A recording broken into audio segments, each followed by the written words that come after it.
Remember, you get access automatically on your iPhone, BlackBerry, Windows Mobile, TiVo, Sony Vinyl, Philips, Stemium, D-Link. No one else delivers the same access. So before you go anywhere, get what you need to take the music with you. For more ways to listen, go to live365.com/VIP. This is the Phyllis Schlafly Report. Mrs. Schlafly is a leading spokesperson in many of our country's ongoing national debates and has become a clear voice for those who are seeking a return to traditional conservative values. And now, here's Phyllis Schlafly. President Barack Obama wrote in his memoirs that the most significant education he received was not from Columbia University or from the Harvard Law School, but was from his training under Saul Alinsky's system as a community organizer. He was trained by Alinsky's Industrial Areas Foundation, and then Obama taught workshops on the Alinsky method. As he moved up in Illinois Democratic politics, Obama put together a Chicago-style presidential campaign that used Alinskyite methods to defeat the Bill and Hillary Clinton machine and then defeat John McCain. Saul Alinsky's worldview was that the United States is an oppressive and racist society where most people are victims of economic injustice with a future of despair. Alinsky used the communist tactic of class war to divide people into three groups: the haves, the have-nots, and the have-a-little-want-more. He boasted that he contemptuously rejected the values of the middle class, but he taught his trainees how to use language and words popular with the middle class while deceiving the people about what he really meant by those words. He taught that the end justifies the means, but that immoral actions should always be clothed with moral or religious arguments. Saul Alinsky's book, called Rules for Radicals, which he dedicated to Lucifer, was a handbook for radical social and economic change in America. Change was his favorite word. Alinsky did not seek any peaceful solutions. His goal was to crush the haves and level American society. Barack Obama learned how to use the Alinsky tactics successfully. Well, Saul Alinsky is dead now, but his son David boasted in a Boston newspaper that Obama was a disciple of Saul Alinsky and had applied Alinsky techniques to win his 2008 campaign for president. This has been the Phyllis Schlafly Report from Eagle Forum. As a parent, are your core values being threatened by the local school district? Do you feel called to protect your own children and be an advocate for your community? At eagleforum.org, enter the blog with Phyllis Schlafly, and you'll be informed and equipped to make a difference.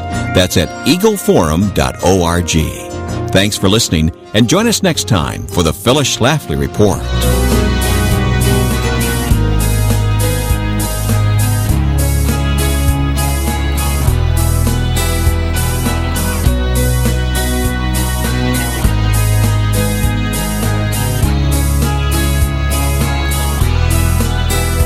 There's a hole in the window, there's a hole in the floor.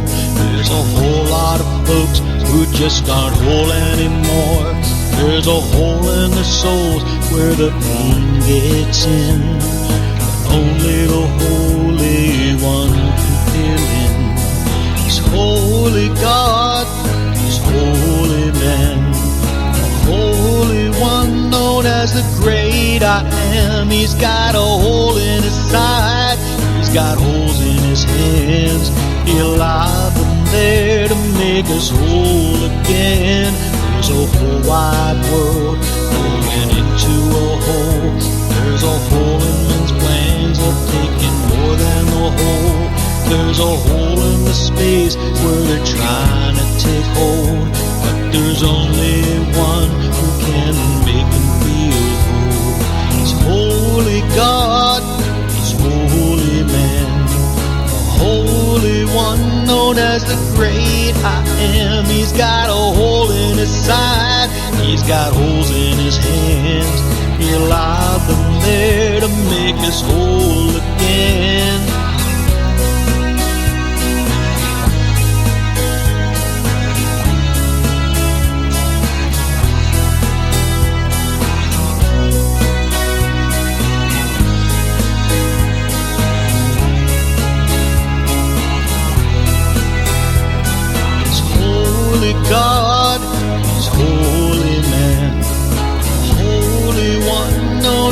great I am. He's got a hole in his side, he's got holes in his hands. He allowed them there to make us whole again. There's a hole in the window, there's a hole in the floor. There's a whole lot of folks who just ain't whole anymore. There's a hole in the souls where the pain gets in, and only the Holy One can fill in. There's a whole wide world going into a hole. There's a hole in men's plans of taking more than the whole. There's a hole in the space where they're trying to take hold, but there's only one who can make them feel whole.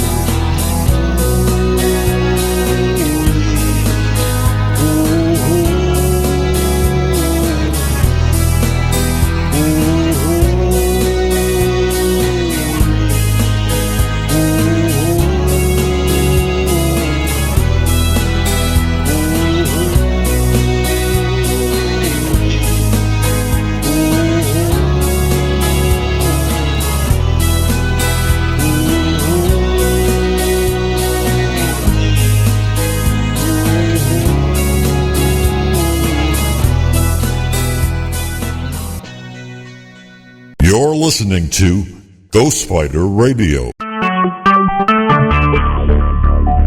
Talk shoes. Recorded live. Hello, everybody. This is another private call, but you're welcome to sit in and listen. I want to put a thought to you.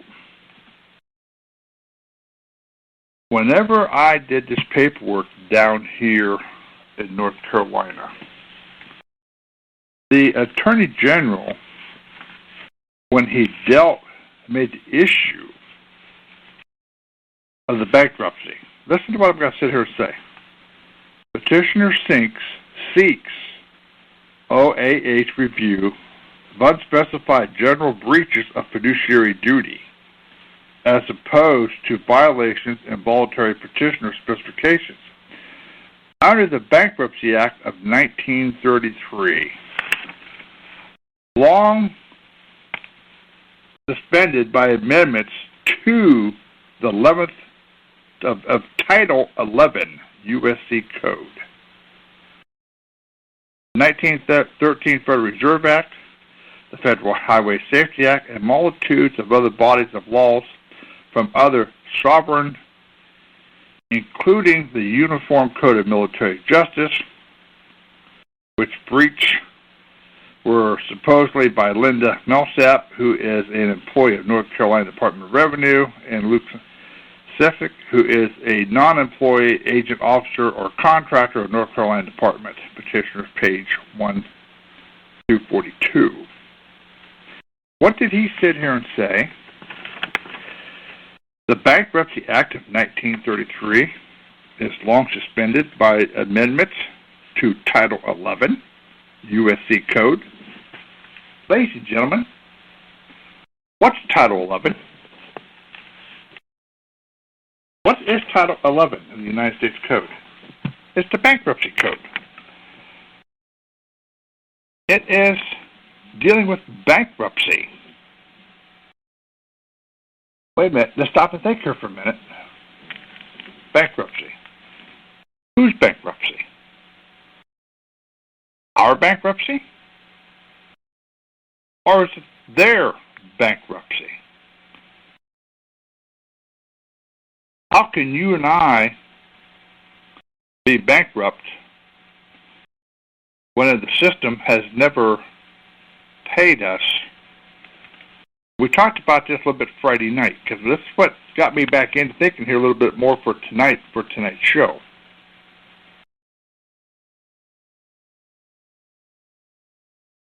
If they're referring back to Title 11, which is the bankruptcy, and I pulled up some very interesting information on this tonight, because I've been on the phone here with another gentleman on his case, and we're talking about this. And ladies and gentlemen, there are some very serious issues here on this. Some very serious issues here on this. Because when you're dealing with the bankruptcy under Title 11, it clearly refers you back to Title 28, 451. Title 28, 451.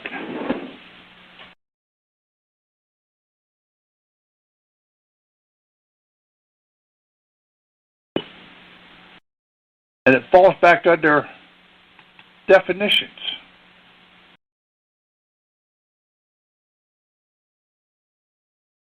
The term Court of the United States includes the Supreme Court of the United States. Court of Appeals. Wait a minute. What did that say? Court of Appeals. It doesn't say United States Court of Appeals. It doesn't say Court of Appeals of the United States. It says the term Court of the United States includes the Supreme Court of the United States, Court of Appeals, District Court, constituted by Chapter 5 of this title, including the Court of International Trade, and any court created by acts of Congress, the judges of which are entitled to hold office during good behavior. Are you hearing what I'm sitting here reading to you? Get in under Title 28, 451. Very interesting. Then it has the term District Court. And District Court of the United States means the court constituted by Chapter 5 of this title. The term Judge of the United States Court includes judges of the Court of Appeals, District Court, Court of International Trade, and any court created by acts of Congress, the judges of which are entitled to hold office during good behavior. The term Justice of the United States includes the Chief Justice of the United States and his associate justices of the Supreme Court. The term District and Judicial District means the district enumerated in Chapter 5 of this title.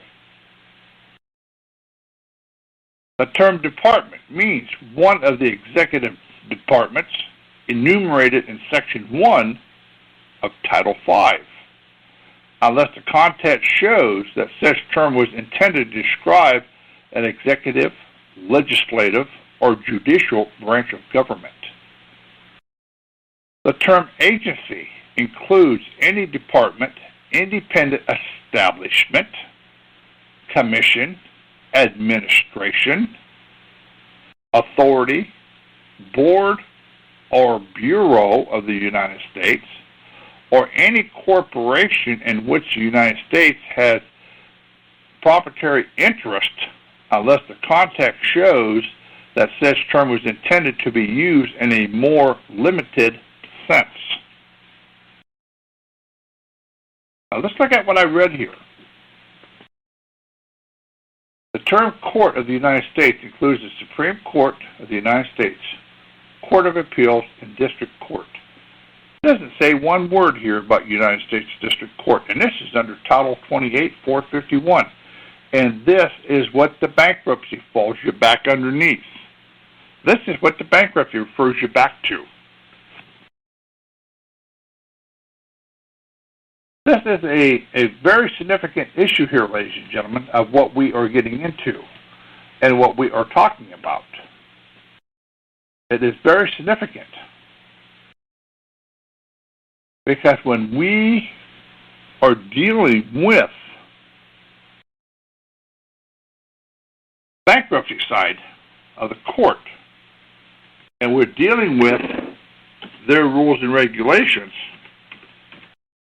Ladies and gentlemen, it is not you and I that are bankrupt. It is the system that is bankrupt. It is their bankruptcy. Let me get into, because if you read Title 11, you get the bankruptcy and you have the appendix. Get into the appendix on this. Down into the appendix and read Rule 5004. Courts and clerks. Disqualification. Rule 5004.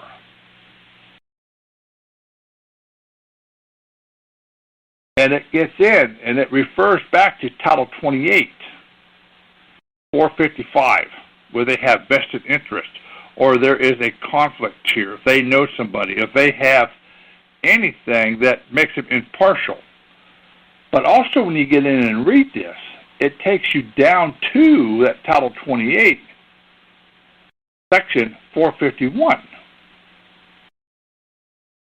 That 451 turns around and takes you over to that Title 5. That Title 5 takes you over to Title 28, and it lists all of the different courts. It sits here and shows you that these courts are operating under the district side, all lowercase capital U.S. That's how they're supposed to be operating, under their rules. Under Title 28, under the appendix, or under Title 11, under their appendix, under courts and judges, under Rule 5004, takes you right over to Title 28. But see, it also takes you into Title 5. That Title 5 puts everything under administration. So stop and think here about a little bit about what we're saying when we're dealing with these courts. So when these lawyers come back and sit here and say, oh, well, that's been reconditioned and it's been put under Title 11, under the bankruptcy, okay, ladies and gentlemen, it's not our bankruptcy. It's theirs. And this is what Carl Weston and I sit here and talk when I did this case in Ohio. We always walked in under the assumption, and the lawyers walked us in, that it was our bankruptcy.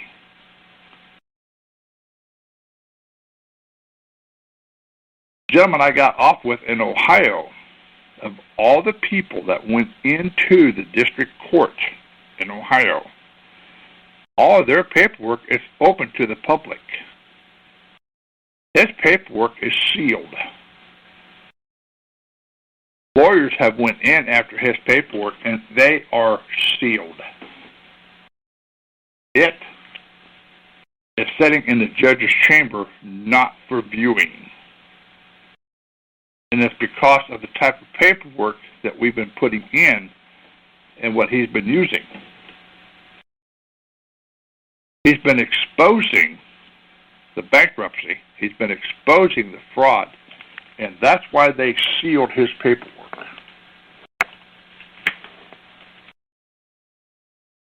A little bit what we got into here Friday night. And let's walk through this again so you can maybe get a little better understanding. We have already sat back through congressional records. We have addressed the fact that a Federal Reserve note is not money, but a mere promise to pay.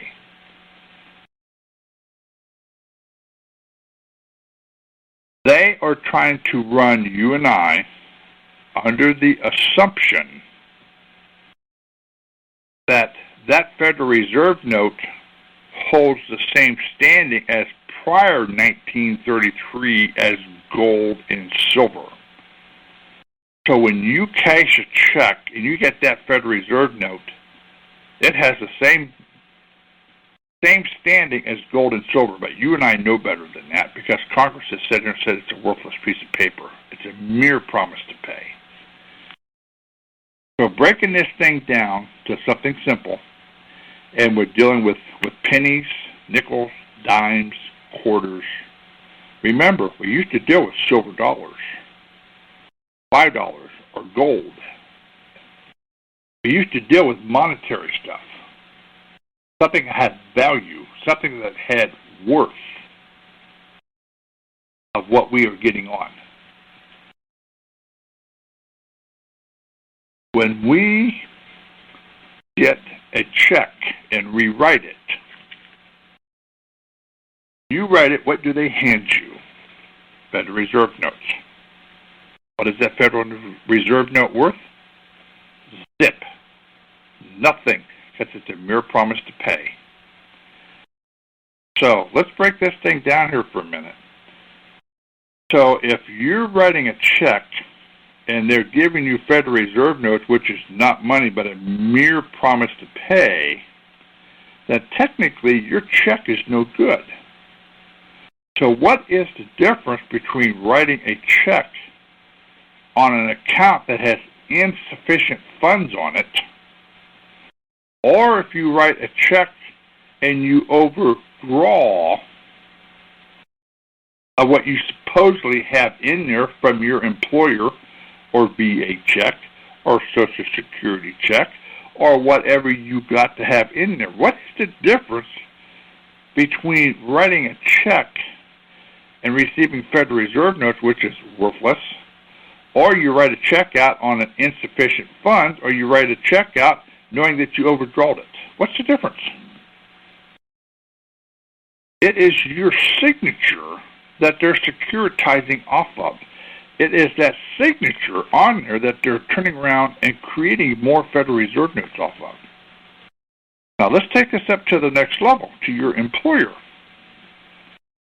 So your employer pays you $450 a week. He writes you a check. So when you go down and you cash that check, what do they give you?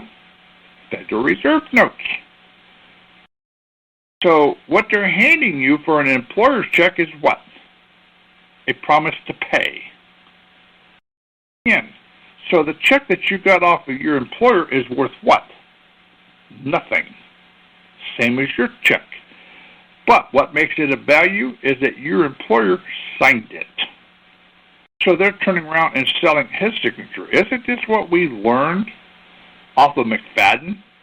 That when they sign a negotiable instrument, that it can be turned into the Treasury Department or turned into the Federal Reserve, turned into the Federal Reserve or into the Governor's Board, and they take it to the Federal Reserve or any of their agents or any of their banks, and they turn around and they create more Federal Reserve notes off of that signature, off of that negotiable instrument. See, we never thought about it on these terms. Why? Because majority of the people out here sit here and we look at the fact that we're spending these Federal Reserve notes under the concept that it holds the same standing as gold and silver, and that's what they got us to believe. What they got us to believe. They're playing pre-33 of making you believe that the Federal Reserve note's worth money, has value, has standing, but yet, when we get into the 1913 Federal Reserve Act, and we get into Section 16, it sits there and tells you that it is internal currency. This is what McFadden said in 1932. It's internal currency. It does not have so much as a penny's worth of gold backing it. Stop and think what we're sitting here saying. We have been dumbed down so bad, and we have been allowed to believe that every time they hand us that Federal Reserve note, we are under the assumption that it has value, and the only value that it has is off of your labor, off of your ability to function.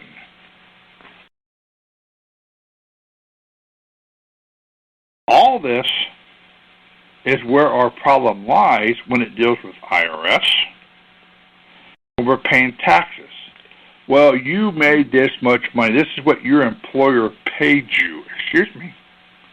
That check that he wrote was based off Federal Reserve notes. And Federal Reserve notes have no value. So that check that he wrote me, technically, was a insufficient fund check because he didn't have the backing in their account other than my labor to cover that check? Something to think about. Give it some thought here of how we can come back in and make these arguments in the court. Come back in and debate this thing in the court. Whether it's on mortgages, whether it's on bankruptcy, with what we're dealing with, whether it's on a credit card, whether it's on IRS, whether it's on child support. Ladies and gentlemen, there is a wealth of information, and if you would just stop and think on the very simple basis of all this, of how to come back in and relook at all this and revamp this, especially after what we've talked about over the last year or so on this. You have so much information, you have so much knowledge on this show that if you could take the time and remember a lot of what we talked about and be able to put it into words and put it into your paperwork,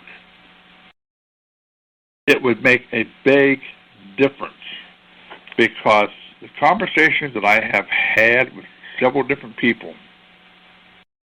and they've had lawyers that they've talked to them, and they know lawyers pretty well. There's some of them are friends, and they told these people, they sit back and laughed at them, says,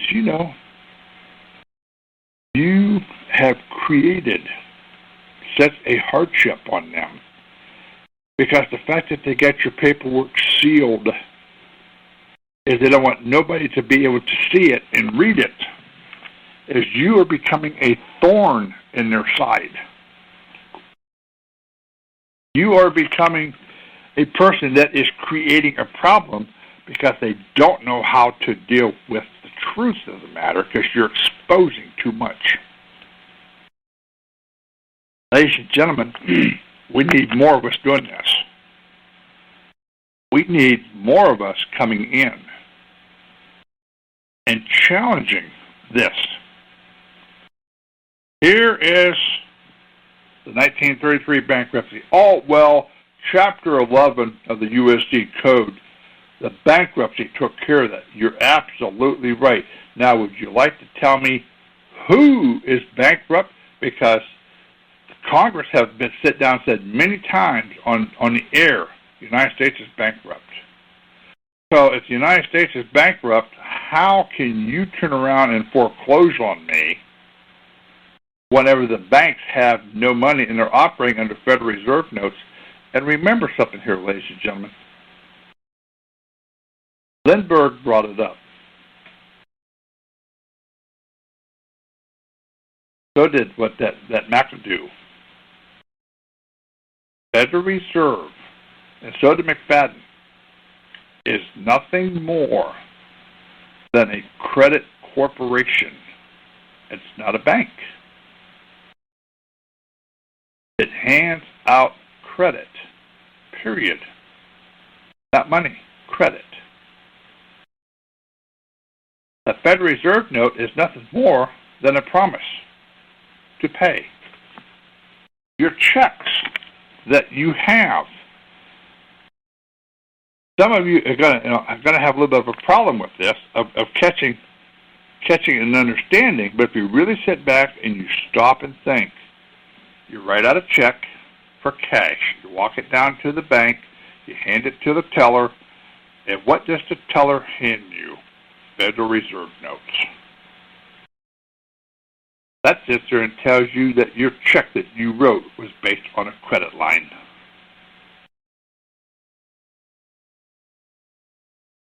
There is, these coins that we're dealing with is nothing more than slugs. And until we grasp this line of thought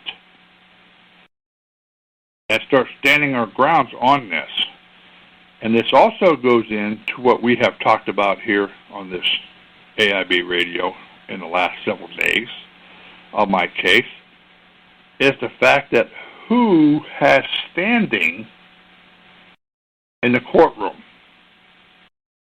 Who has standing in the courtroom?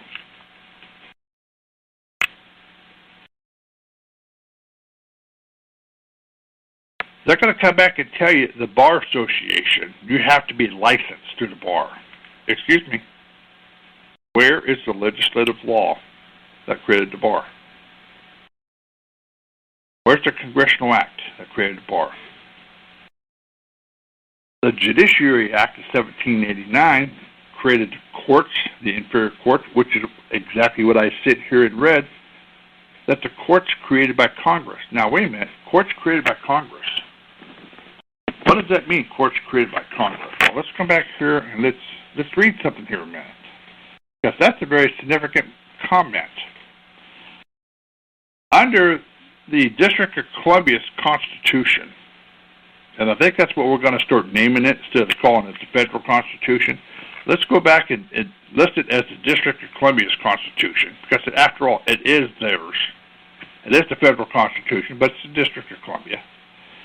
Section 1, the judicial power of the United States shall be invested in one Supreme Court and any such inferior court as the Congress may from time to time ordain or establish. Wait a minute. And what did they sit back here and say in this one? What was they sitting here talking about here is that the courts that Congress sat back and created. The term Court of the United States include the Court of the Supreme Court of the United States, Court of Appeals, District Court, constituted by Chapter 5 of this title, including the Courts of International Trade, and any court created by Act of Congress. Doesn't that fit under Article 3, ladies and gentlemen? Act of Congress? Doesn't that fit under the Judiciary Act? So technically, I'm using the word technically, these federal courts are required to be an Article 3 court. Because under their own set of rules, there is no such thing under this Title 28, under definition of court, that lists a United States District Court. It lists it as the District Court of the United States or as the District Court. It does not list it as United States District Court. It lists it as the District Court of the United States. That's lower D, lower C, capital U.S. Stop and think about what we're saying. It's supposed to be the bankruptcy court. Bankruptcy court falls back under that Title 28, Chapter 5, District Court, and here's the whole list of courts of what we're dealing with, and it puts them into the lower D.C. setting for us to come back in and go fight with. It's their rules, and it's under the appendix, under Rule 5004 for disqualification of a judge and the jurisdiction of the court. Ladies and gentlemen, this is information that we could turn around and use. This is significant. Very significant for what we're talking about. Something you need to grasp and understand with what we're fighting here.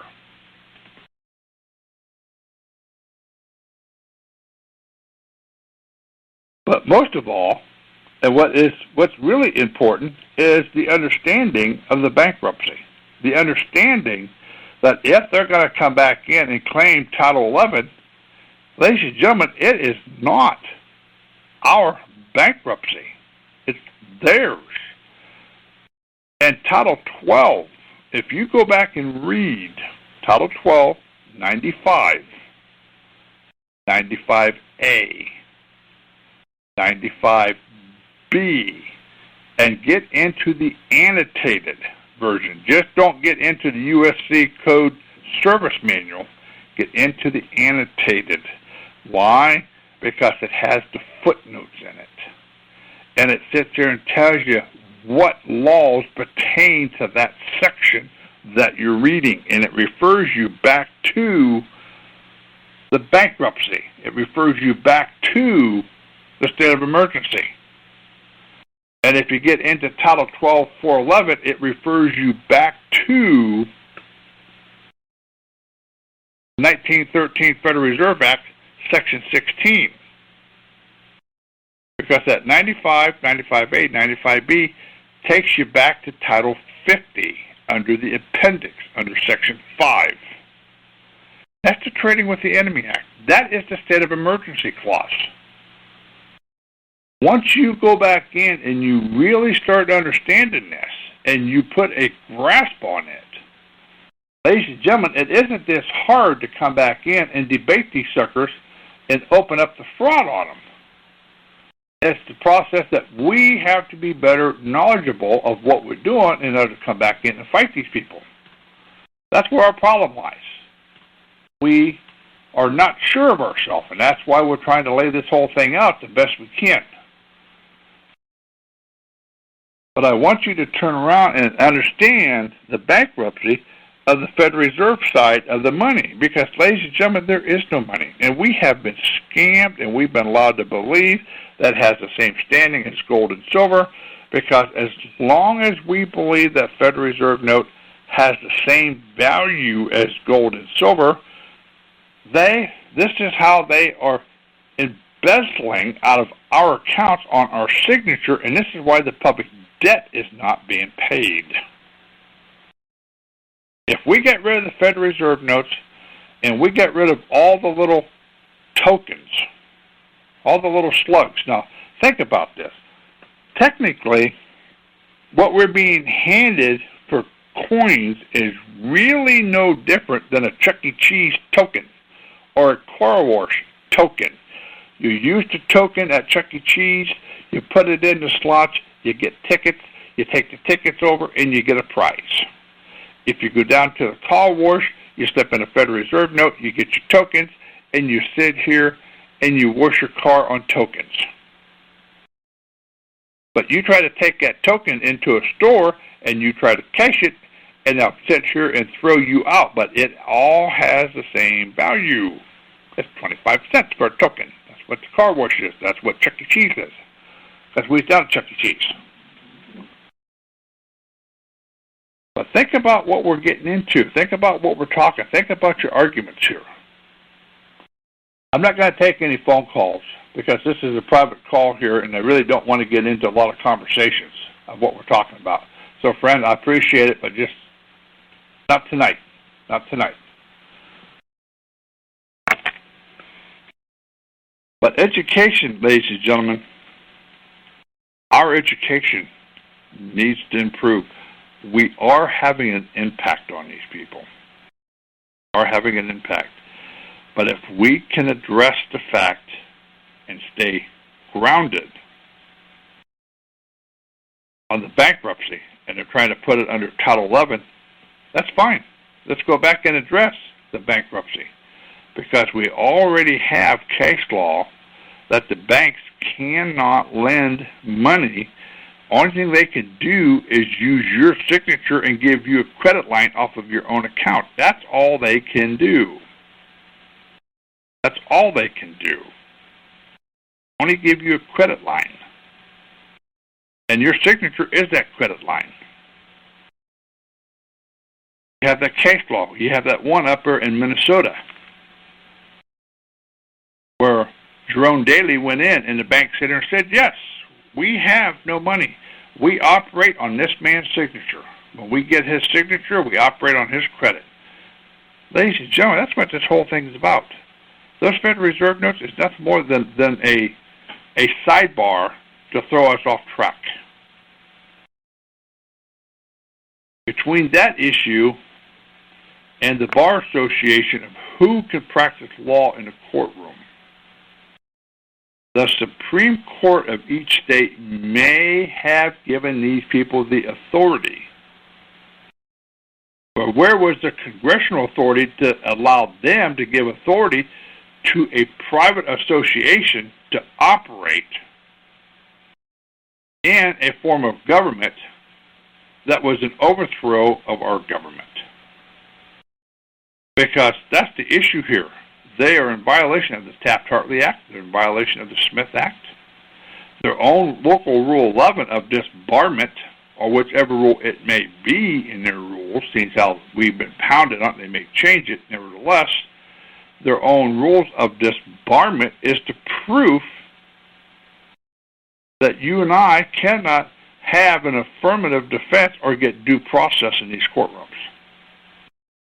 That's the proof of an overthrow, because anytime you cannot sit here and get remedy and prove your innocence and have them bring in a real victim, a real injured party, that's a denial of due process. So the Bar Association and any lawyer who walks in is in violation automatically of the Taft-Hartley Act and the Smith Act. So it's the prosecutor. So it's the judge as far as that goes.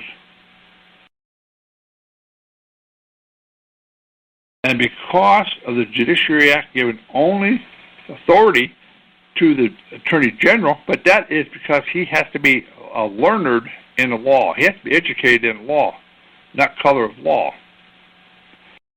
So they're already walking in here at a disadvantage because they're not learning the law. They're learning what they want them to learn and not the reality of stuff. The other two position is the private attorney general. The other position other than that is in the administrative. And in the administrative, you and I have the right to represent anybody or a group or a class of people in the administrative if they cannot do it on their own. The Administrative Procedure Act on Senate 7, read it, it allows you and I to walk in on behalf. So we get two congressional documents that allows you and I personally to walk in, and the Judiciary Act requires them to get qualified for their job, and they have to be hired and placed in that job. It is not just given to them, and that includes the judge. Now, if they happen to come up with, well, here's legislation that created the bar, fine. So now you got the legislative, you got the act, you got the public law, right? Well, right here it is. Good. Now you're sitting here telling me that the private attorney general is just as valid as that one. So you still can't keep us out of the courtroom because you cannot use one congressional law and deny the other one. Either way they go, they're caught. Either way we go, we have a defense. Either way we go, we should have remedy. But ladies and gentlemen, this is really up to you. This is up to you to push this. It's up to you to confront these people. It's your ability to be able to walk and talk.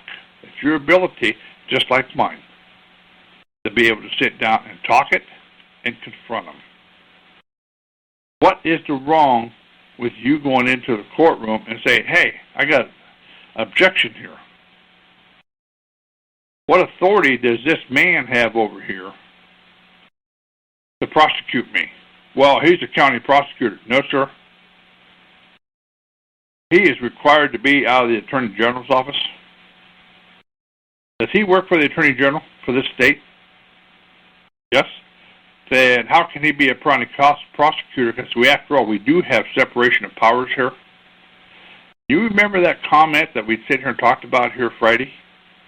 When the Attorney General came back in and said, oh, we have a separation of powers between the state and the local counties. These are two separate governments. Okay, I'll accept that. Because if the state court's going to tell you you can't bring federal laws into a state court because it's federal, well, this goes back into technically, as these are county courts, then a county court cannot bring state law into a county seat as it is its own form of government and it has its own laws under ordinances. Follow me on this? You understand what I'm sitting here saying? Because the Attorney General sit here and put it in writing. Oh, there's two separate courts, two separate governments. We got state and we got county. Well, if we got state, we got county, that means we got municipality, because that's another form, because the county is one set and municipality is something else. So what does this do if you get into your city ordinances or you get into your county ordinances? Where's there any traffic laws? Where is there any laws for child support? Where is there any laws on the county for domestic violence? Oh, well, that's state law. No. Remember, we have separation of powers here. The only state court that we have is the Supreme Court. And that's it. Because the appeals court is the circuit court for the counties. I think what I just sit here and said. The only state court we have is the Supreme Court. All the rest of these courts are county. And the appeals court is county.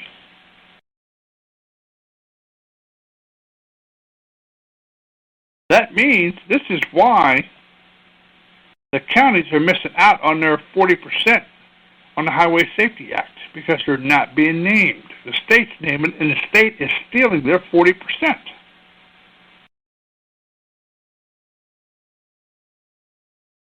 These are some avenues, ladies and gentlemen, for you to sit here and start thinking about on some of your court cases, because, well, we didn't think about this. Well, the Attorney General turned around and his paperwork made a distinction between state and county government.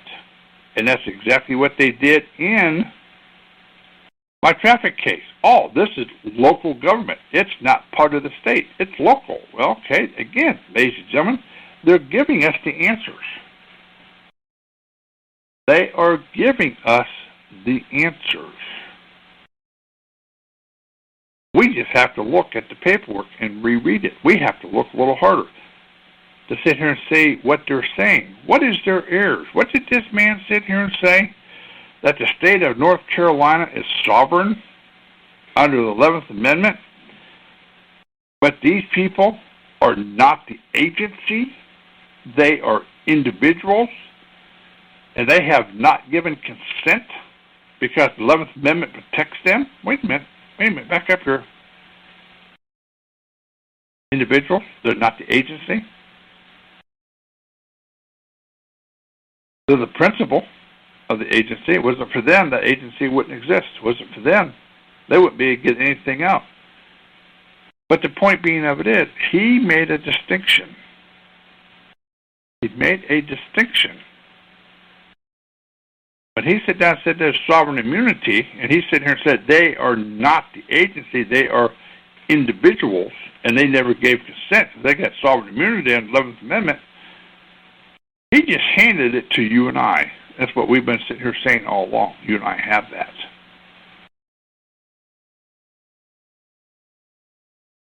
This Attorney General made quite a few errors in his paperwork. He made quite a few errors. Not only that, yes, the county tax collector is a separate form of government and not part of the state. Didn't this Attorney General just sit here and commit tax fraud? by representing someone who is not part of the state, by representing an individual that is not part of the system. Does it represent you and I? Does not represent you and I at all. So didn't he commit a tax fraud? Think about what we're saying. Let's break some of this stuff down in our paperwork, ladies and gentlemen. Let's break it down and let's look at it. Let's not read this stuff the way we have been brainwashed to read it. Let's read it as a child who has no knowledge in it, and let's read it for the way it is written and how they wrote it, and let's catch the errors in their paperwork. Because they always hang themselves because they're arrogant. They have done this for years and years. You pretty much know what they're going to do because it is their standing operating procedures, how they operate, how they do things. So it isn't that hard to figure out what they're doing. It's just the process of which way are they going to jump. What are they going to come up with now? You know they're not going to go back and admit that they're part of the system. You know they're not going to admit that they're public officials and they're doing anything wrong. Because the moment they do, then there's accountability. So they got to come back and say, oh, no, that ain't us. We're not part of the system. But you're drawing a paycheck. He's not the agency. No, but he's an agent for that agency. He works for that agency. You can't sue the building, but you can sue the person that is misrepresenting that agency. That's what the administrative court is all about. The administrative court is to bring them in and have them reprimanded because they did not follow procedures for that agency of how that agency was supposed to work.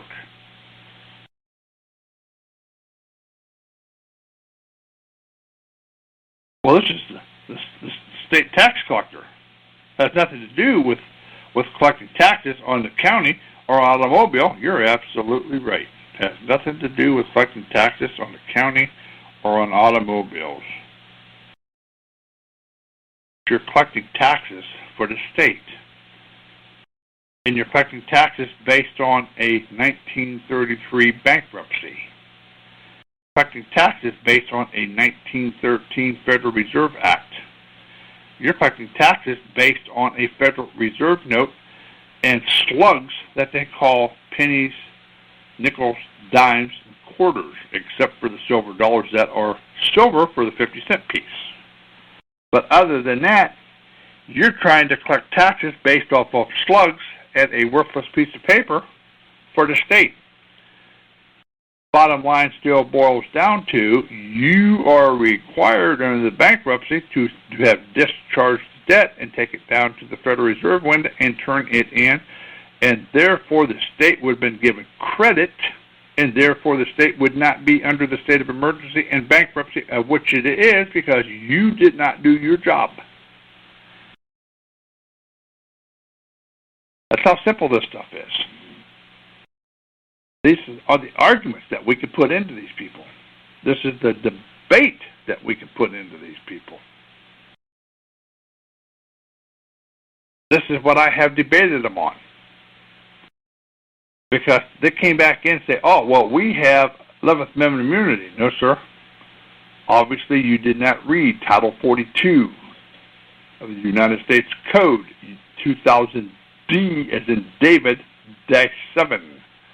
Which goes back in and explains to you that under the 11th Amendment, you waive it because of the federal funding and any civil rights violations that may come out of this.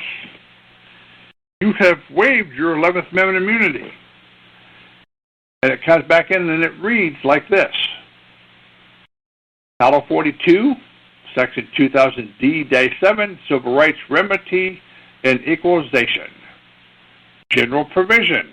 A state shall not be immune under the 11th Amendment of the Constitution of the United States from suit in a federal court for violation of Section 504 of the Rehabilitation Act of 1973. Wait a minute, Rod, you said suit in federal court. That's exactly right. Well, you're in administrative court. You're exactly right. But if you don't make the claim on the administrative side, in order to correct their policy, which is what an administrative court is for, it is for strictly correcting their policy. And if the administrative court don't correct the policy, then you take them right into the federal court for violation. And it has Section 504 of the Rehabilitation Act of 1973, 29 U.S.C. 794. But it also says Title 4 of the Education Amendment Act. Go back and read all of this stuff. Age Discrimination Act of 1975. But then it gets down to Title 6 of the Civil Rights Act of 1964, Civil Rights Act, and provisions of any federal statutes prohibiting discrimination for receiving of federal instituting assistance, financial assistance. That's the Highway Safety Act. That goes right back into child support for the Social Security. When the Social Security is getting federal funding, and they are not using it towards the child, this is a discrimination act, and when they're coming after you, knowing full well that there is no money because the Federal Reserve note is bogus, and they're going to securitize off of your signature, drawing off of a bank account that is worthless. Ladies and gentlemen, this really gets involved. It gets pretty deep, and you can go back and play with these people.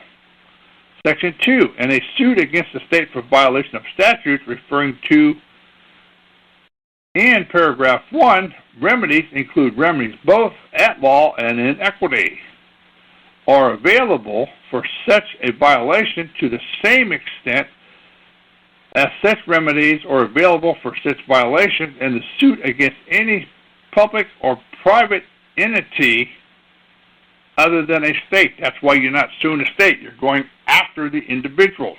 I didn't go after the agency. I went after the individuals. The provision of subsection A of this section shall take effect with respect to violations that occurs in whole or in part of October 21st, 1986.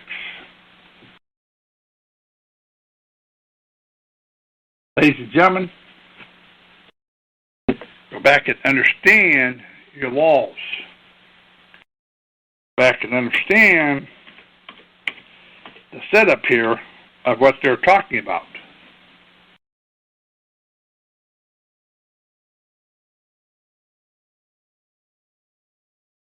Title 6 of the Civil Rights Violation. To enforce the constitutional right to vote, to confront jurisdiction upon the District Court of the United States. Wait a minute. Whoops, what did I say?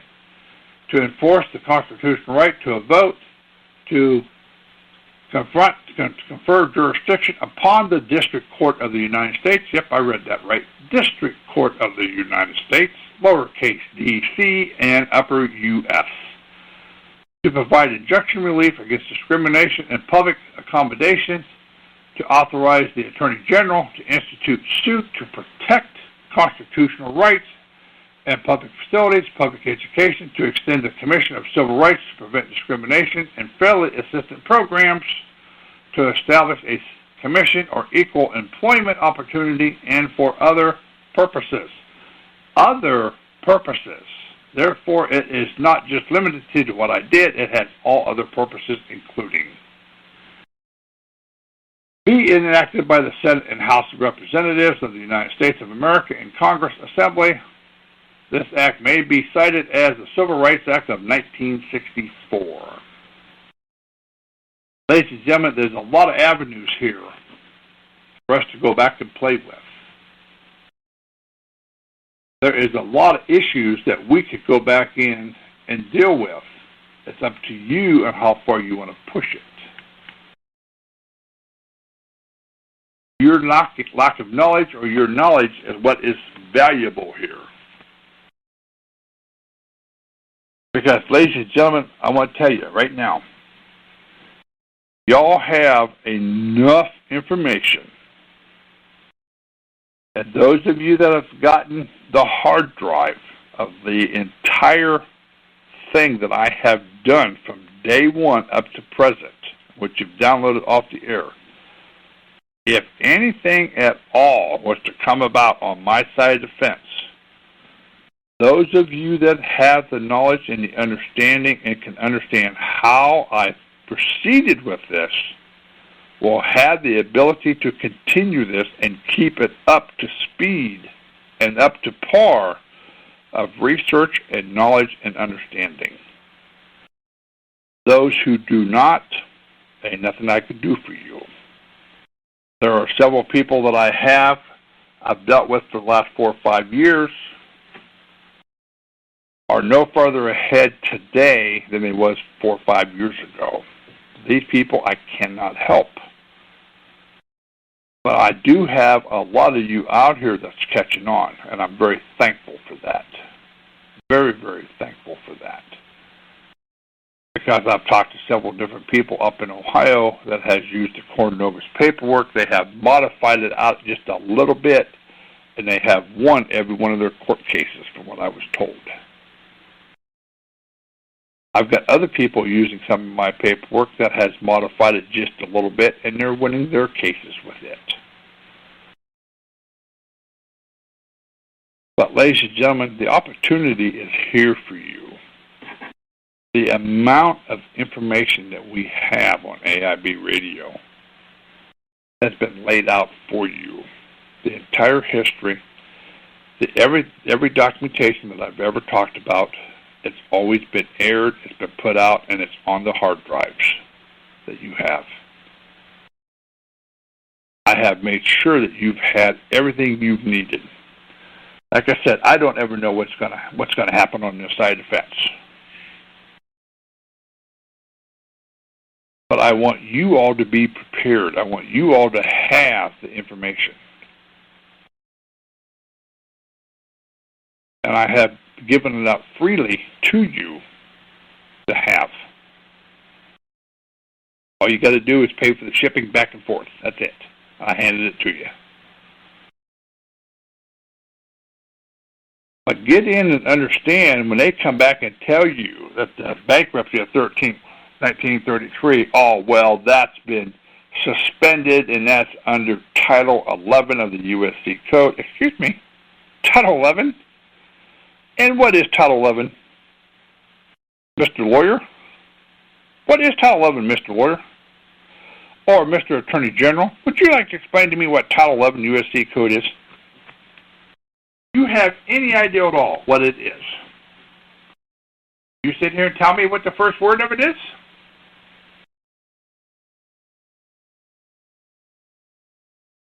Let me give you a hint.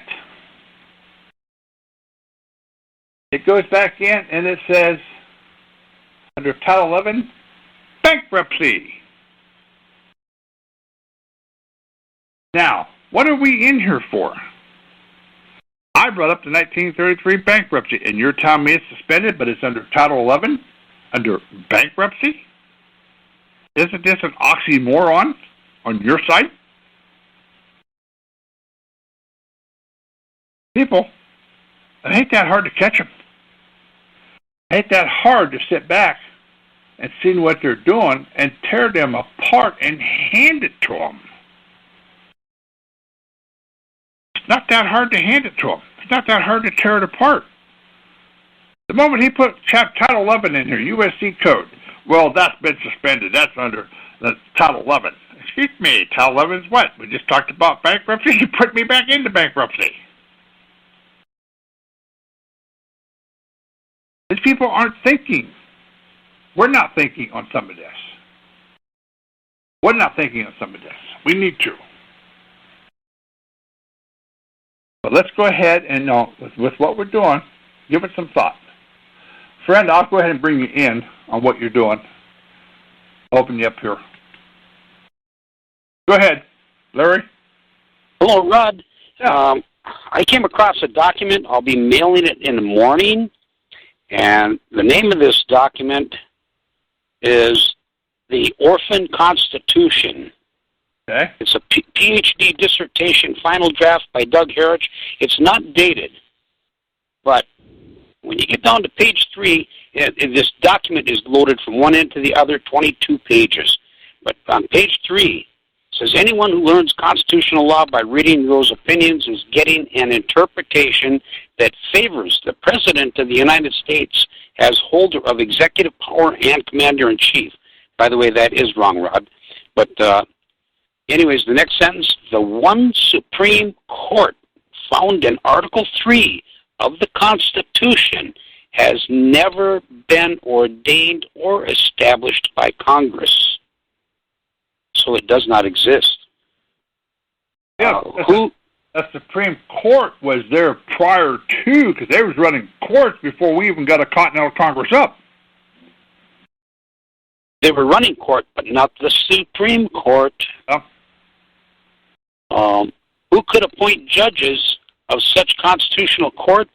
Ever since George Washington took the oath of office of President of the United States, every person elected to the office of President has taken the same oath and has left the office of President vacant, and they're not the same.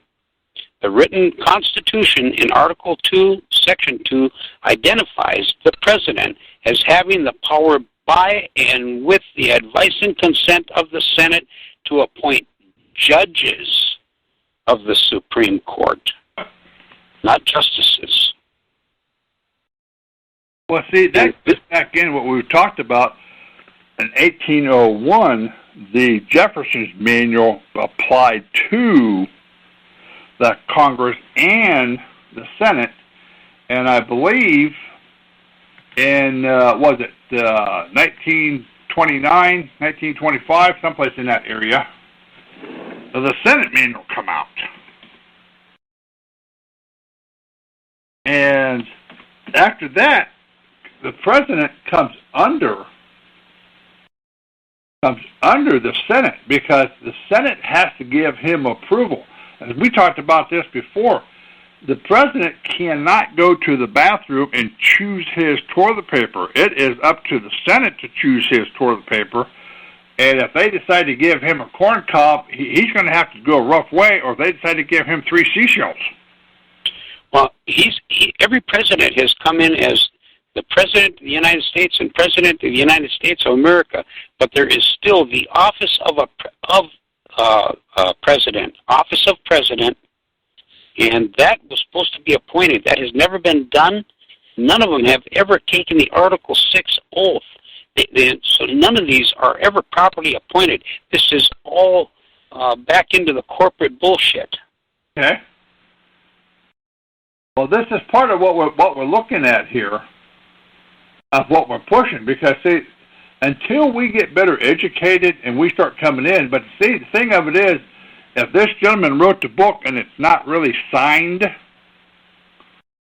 that creates a problem here, because you can't go back and validate it. That just sort of puts it into a theory and a concept.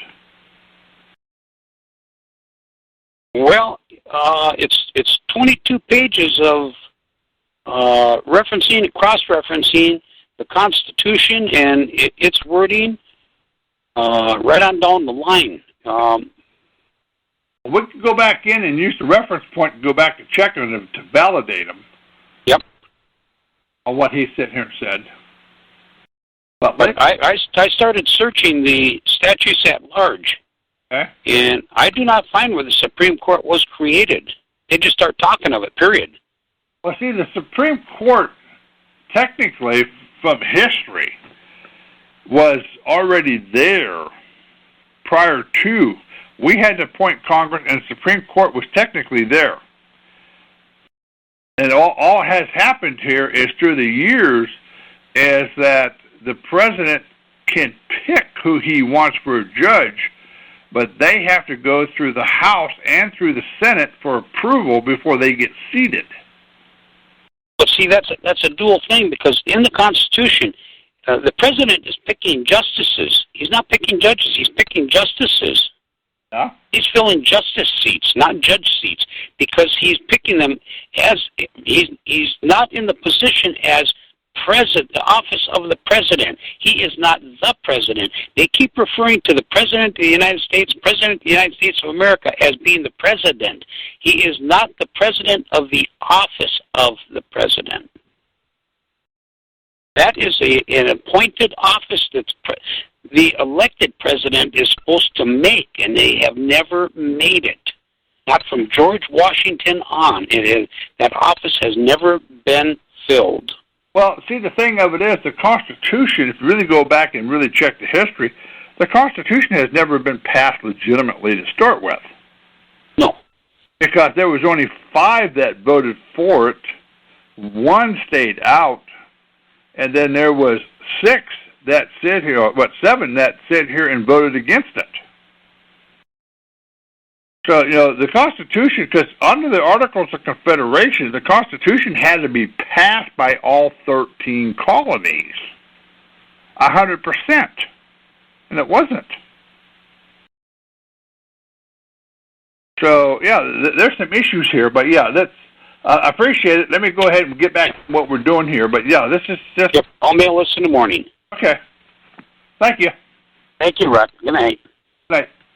But, ladies and gentlemen, like I said, what we're getting into and what we're talking about is the bankruptcy, the Federal Reserve. We're getting into the Bar Association. We're getting into the fact that none of this stuff is legitimate. And until you and I walk into these courts and stand our ground on this, are they going to like it? No. They're not, because we're exposing. But as long as we sit back and keep our mouth shut and do nothing, look where we are at today because we lacked the knowledge and the understanding that we're sitting on now. Look what has happened to us. This is all the more reason why we need to push this. Well, December 21st is going to come up, and supposedly the Federal Reserve. Well, I understand that. But, ladies and gentlemen, don't count on December 21st solving your problem. December 21st could create a bigger problem. But if we don't get our foot in the door and we don't start hammering on this stuff, we already see what they've done to us. Because the reality of it is, if you stop and think, with you working for a manufacturer, your company, whoever you work for, and because their check is based off of the Federal Reserve note, technically, you're working for an involuntary servitude. Your labor, your productivity is what the system is actually profiting off of. And yes, you are getting a paycheck, and yes, you are going out buying food, and yeah, you are, but they're allowing you to believe that it has substantial value while they're still in your identity.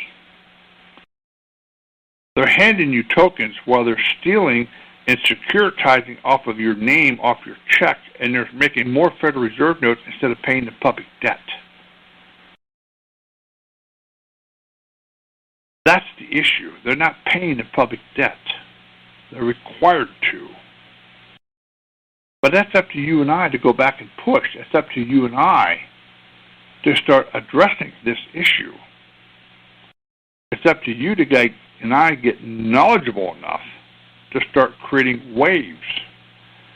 And the more of us that start creating these waves and we start addressing administrative courts on the policy. Well, he stood here and listed a whole bunch of stuff. You're actually right, because we're addressing policy issues. We're addressing policy violations. You're not doing the job that you're supposed to be doing. You're in violation. When you're pillaging and plundering, you are sitting here in violation of the Labor Code, General Order 100. You can't pillage and plunder the people. You can't steal their identity and go collect and not pay the public debt. and then held them accountable because the public debt, well, your share. No, you didn't sit here. It's your share because you didn't sit here and turn my name in. That's what you owe me. Because Congress keeps sitting here telling you, and so does the president. Every time they're on the floor of Congress, and the moment they talk about money, we are borrowing money off of future generations. Borrowing money? Wait a minute. What do you mean borrowing money? What about the natural resources we have in this country? What about the gold, the oil that we have in this country? Why isn't you borrowing off of it? Why are you borrowing off of future generations when we got natural resources? Think about it. They always sit here and say they're borrowing off of future generations. They're not sitting here telling you we're borrowing off of our natural resources. Generations. Technically, you are a natural resource, but that's not what you're supposed to be borrowing off of. This violates the 11th Amendment, 13th Amendment, involuntary servitude.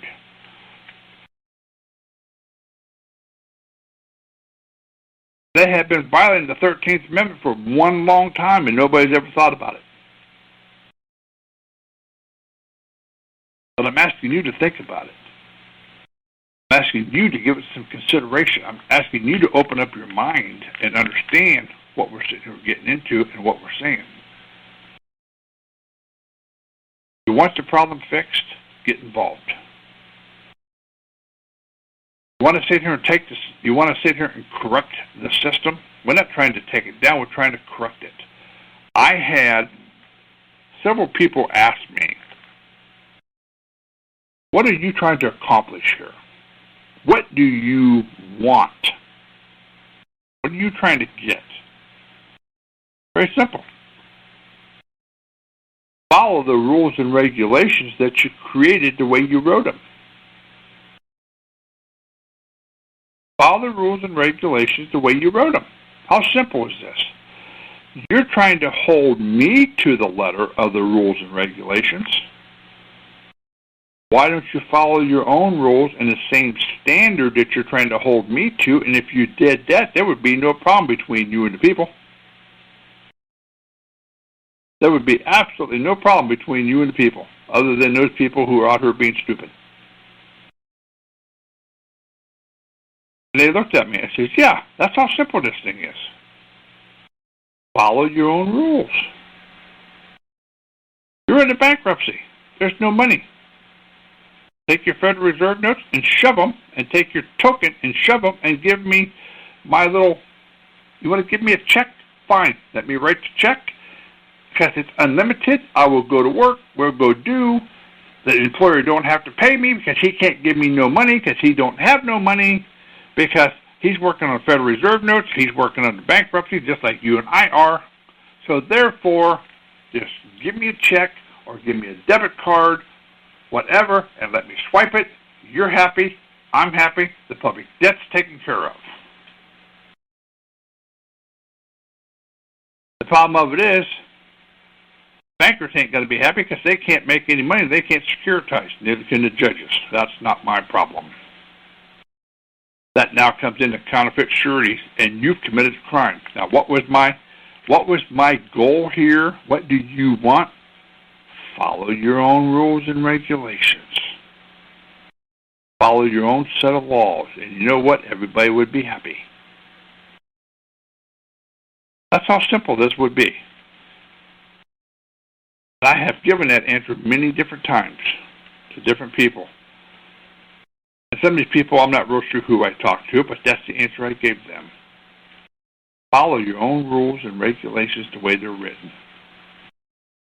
Because if you can't find fault with what I'm sitting here saying, because I'm handing you and you're reading it and we're all coming up with the same interpretation, then why can't they come up with the same interpretation that you and I are coming up with? Follow your own set of rules. Follow your own regulations. Ladies and gentlemen, give it some thought. Give it some thought of what we're talking about here. Like I said, the next time the lawyer tries to tell you, well, that's under Title 11, and what is Title 11, sir? Bankruptcy. Oops. Would you like to explain whose bankruptcy? Yes, the United States is broke, and don't we still operate under the Federal Reserve note? Here's one in my pocket that says Federal Reserve. Oh, let me pull out, here's a 1, let me pull out a 5, and a 10, and a 20. Oh, it says Federal Reserve in all these. Federal Reserve falls what? Under what? 1913 Federal Reserve Act? Under the 1933 bankruptcy, and you're going to bring me into Title 11 bankruptcy? So you're admitting that the Federal Reserve note is worthless.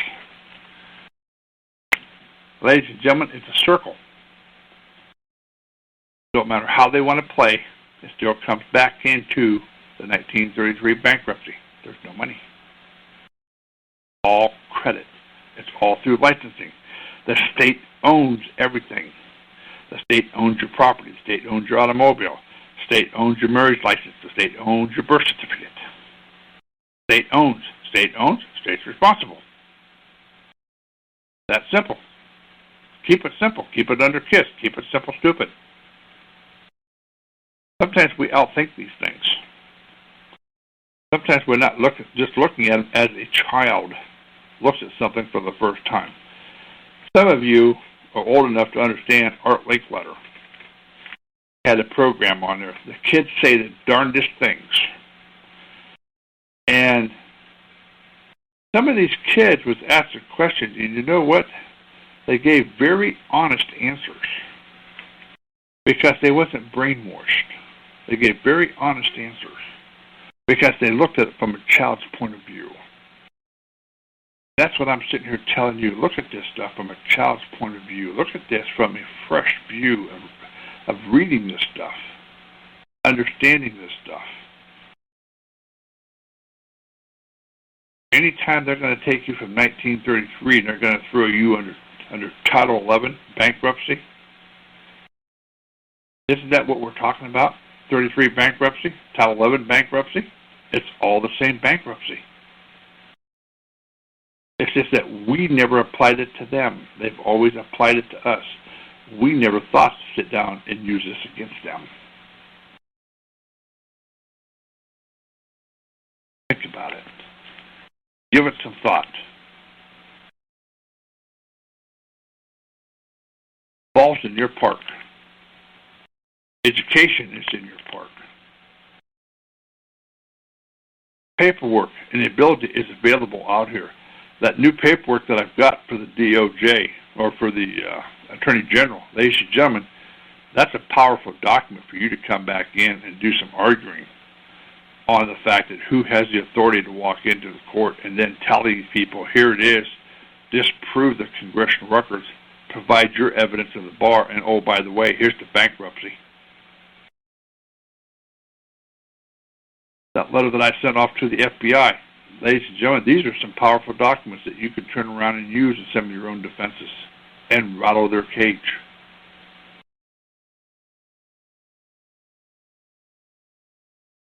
But let's get involved in what we're doing. Don't worry about December 21st. Whatever happens, happens. But today, you live today because you may be out tomorrow. You may not have an opportunity tomorrow. Today you act. Today you sit here and you stand up and you sit here and fight these people. You address these people. Make them answer. I have jurisdiction. What jurisdiction do you have? This court always has jurisdiction. Okay? So now what you're telling me is you're operating under Title 50 for jurisdiction because the 11th Amendment says you don't have it. The 11th Amendment says you don't have it. Well, that only applies to the state. No, sir. You have what is known as equal protection of the law.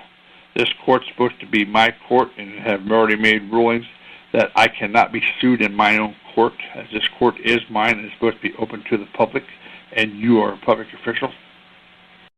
I have immunity in this courtroom. you're operating under Title 50, in which case you better be in a military uniform. Or you're operating under the Uniform Foreign Money Act, because the Federal Reserve note is foreign money, at which point that now puts this court under foreign sovereign immunity, and I have immunity under foreign sovereign immunity, and because it deals with a foreign issue under the Federal Reserve, which is part of the UN, then I have international organization immunity. 1945. International Organization Immunity Act, 1945. You want, I have to have. Ladies and gentlemen, there's plenty of arguments here. Plenty of arguments for you to get into and go head-to-head with these people. Plenty of arguments for you to sit here and debate them. And really put the hooks to them. Like I said, the gentleman up here I talked to, his paperwork's been sealed for the last 4 years.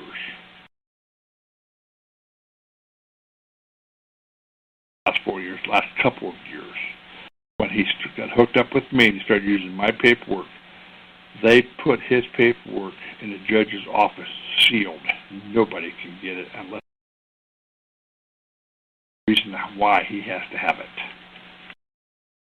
Because the paperwork is revealing, devastating, that it is exposing. And ladies and gentlemen, that's what we need to do across this country. We need to expose as much as we possibly can. Because the more we expose it, the better off we are. And the thing of it is, what they have right now, ladies and gentlemen, is they got lawyers coming in. They got lawyers doing damage control. Some of this stuff. They got lawyers coming in and they're starting case law in order to cover the judge's butt. Because the judge has to sit here and ruled against. He knows he was wrong. He knows stuff's starting to be exposed. And the only avenue that he has to cover his side is for him to have an attorney to come back in and win a case and make him look like a good guy. This is why a lot of these cases are starting to be overturned, because the judge is trying to get out from underneath the stigma, but it doesn't make a bit of difference. Because, see, the thing of it is, he's an expert in the law. He's a professional. Because he's got at least 4 to 8 years of law school and however many years on the bench. So just because he's ruling today in favor, and he's, oh, yeah, you're right, yeah, this is right, yeah. He knew he was ruling against us.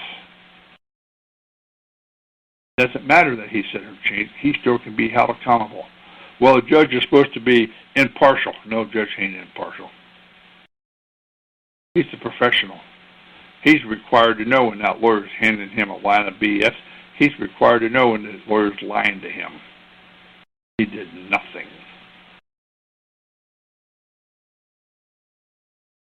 Nothing at all, except for sit back and violate Title 28, 455, because he had a vested interest, because the bankers were sitting down giving them retirement out of the housing market. They were securitizing off of the case. Ladies and gentlemen, all this violates Title 28, 455. Disqualification. He has vested interest in everything.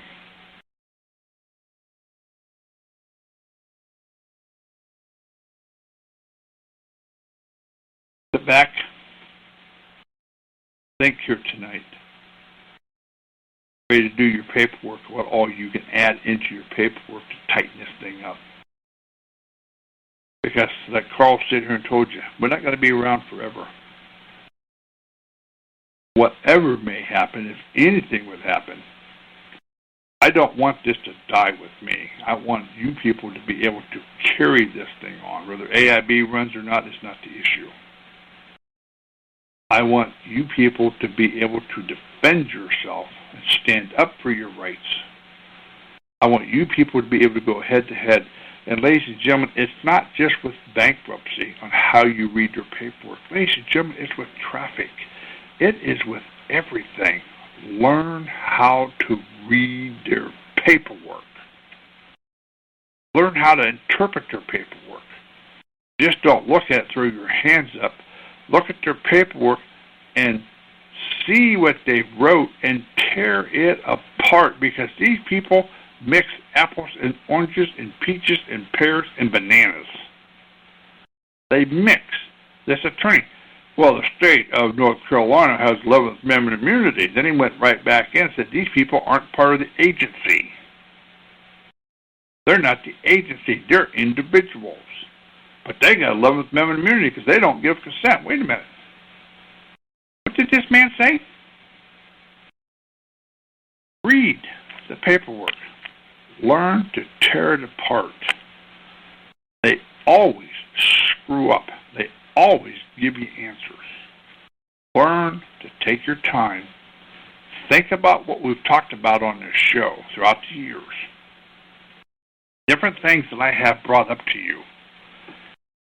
Put it in the back of your mind. Get your memory sharp on this stuff. As you read, you start sitting here and saying, wait a minute, Rod said something about this. Right there it is. This guy did this. Let's go back and tear this apart because he committed an error. Here's the proof. Here's the evidence. Give it some thought. Don't give up. Push the issue. People, you have the ability, have the knowledge. Get the courage, get the strength, go back and do it. Corey and Jeanette had a TV interview here yesterday. They brought in enough information about what was going on the bankruptcy and the fraud and personal events that's happening in their life, of how the system has railroaded them. They had a private TV show like I've had with William Wagner and Gloria and Joe up in New York. A private TV show. They was able to get on and they was able to air so much information. Blast the system. And sit here and put dates and times and laws and everything they needed for congressional records. Says, here it is. This is what it says. And they opened it up. Took courage. We need more of this. We need more people being able to get interviewed. We need more people that could go in on some of these public broadcasts. Open this thing up. Talk. Explain it. Back it up with facts. That's why I tell you people, when you start dealing with these other people that's wanting to give you information, that information may be good, but where's the historical side? Where is the foundation? You're the one who's going to have to sit here and debate it in court. You're the one who's going to have to sit here and walk in. Is it valid or invalid? You need to check it out. I give you people the opportunity with what I have. I want you to look at what we're doing. So for that, I want to thank you for being in here tonight. It's late. We'll have a show here Tuesday, as far as I know. And ladies and gentlemen, like I said, just give a lot of stuff some thought. Just slow up a little bit. Back up. Reread your paperwork.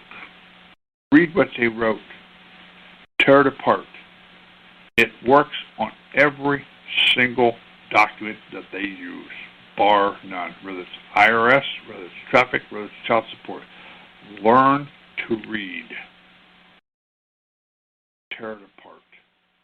Hey, y'all tired of crooked politicians? Well, that's all you're going to get if you think that liberalism is your friend and conservatism is your enemy. Liberalism means politicians who are going to be liberal with taxing and spending. That's why things